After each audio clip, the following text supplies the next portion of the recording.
London. For months, Prime Minister Theresa May of Britain has been buffeted between hardliners who want a clean break with the European Union and those who favour a softer exit to protect the economy.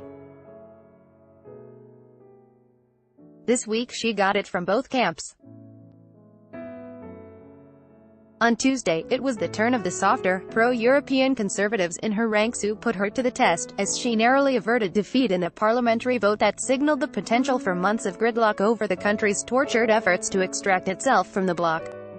British Prime Minister Theresa May faced a rebellion in Parliament on Tuesday over her plans for the country's exit from the European Union, with lawmakers voting on a Brexit trade bill. Parliamentary Recording Unit, the Associated Press. It was the second consecutive day of close votes for May, who faced a similar challenge Monday from hardliners, a measure of the tightening course she must navigate between the competing camps within her Conservative Party.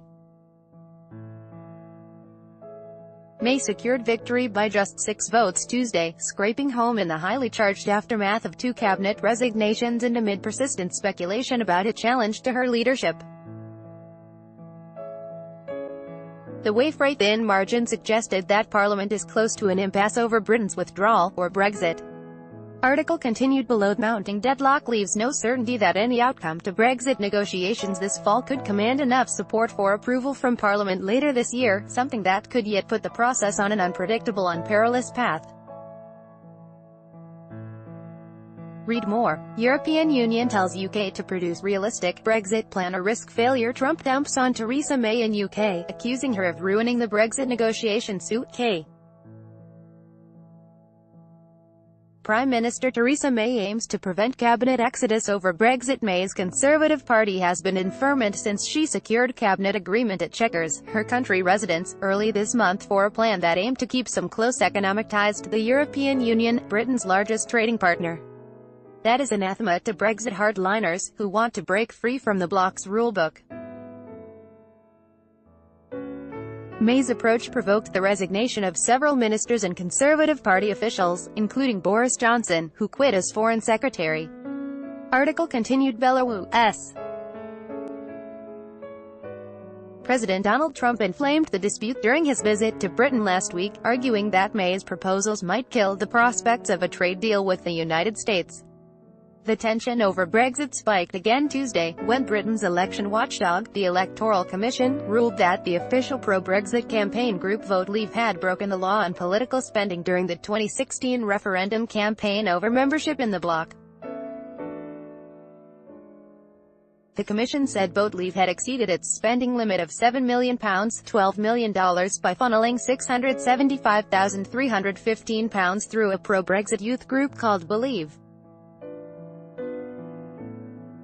The founder of Believe, Darren Grimes, was fined £20,000 and referred to the police, along with a Vote Leave official, David Halsall. The findings prompted some lawmakers to call for the referendum to be declared invalid, an outcome that is unlikely.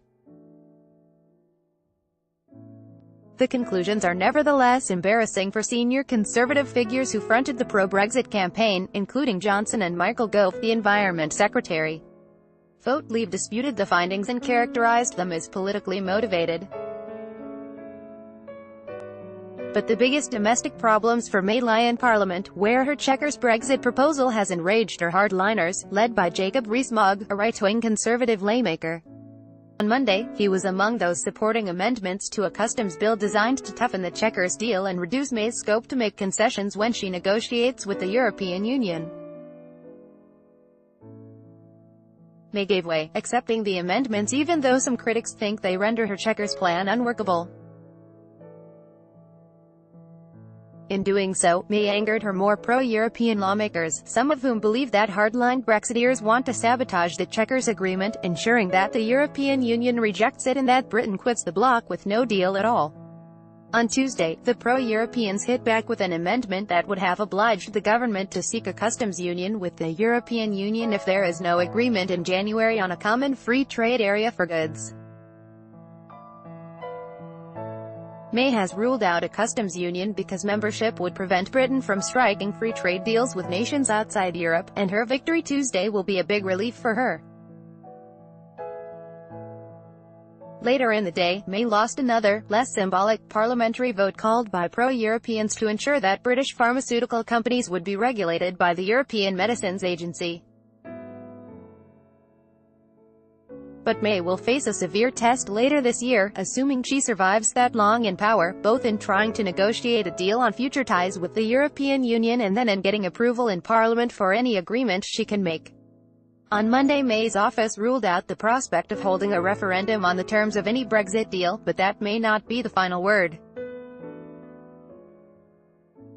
If a Brexit deal is blocked in Parliament, May's options would be limited, since she does not want Britain to leave the European Union without a deal, with all of the economic damage that would entail.